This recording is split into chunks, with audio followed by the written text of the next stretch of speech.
तो क्या चुनाव आयोग भारतीय जनता पार्टी के इशारों पर काम कर रहा है? क्या चुनाव आयोग बीजेपी के साथ मिलकर विपक्ष को कमजोर करने की कोशिश कर रहा है? दरअसल अपने दर्शकों को बताएं, आज बिहार बंद है और ऐसे में राहुल गांधी, तेजस्वी यादव सड़कों पर उतरे हैं। चुनाव आयोग के दफ्तर वो पहुंचे और उन्होंने वहां जोरदार हंगामा काटा।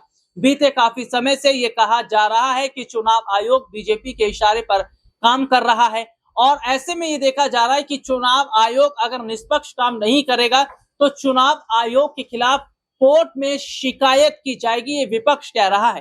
देखिए, सबसे बड़ी बात है कि जब जब चुनाव नजदीक आते हैं तब तब ईवीएम पर सवाल खड़े होते हैं, चुनाव आयोग पर सवाल खड़े होते हैं और इस साल बिहार में होने वाले विधानसभा चुनाव से पहले जो सवाल यहाँ पर खड़े किए जा रहे हैं चुनाव आयोग पर, ईवीएम पर, ये साफ बताता है कि क्या ये सवाल ऐसे नहीं खड़े किए जा रहे।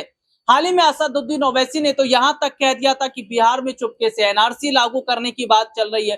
तो वहीं दूसरी तरफ ये कहा भी जा रहा है विपक्ष की तरफ से कि बिहार चुनाव में आप देखिएगा कि एक बार फिर ईवीएम में धांधली देखने को मिलेगी। तो क्या जिस तरीके से इलेक्शन कमीशन के दफ्तर के बाहर जो प्रोटेस्ट राहुल गांधी, तेजस्वी यादव ने किया, उनके दफ्तर के बाहर गए और उन्होंने सीधे तौर पर चुनाव आयोग से सवाल भी पूछे, तो चुनाव आयोग यहाँ खामोश क्यों है?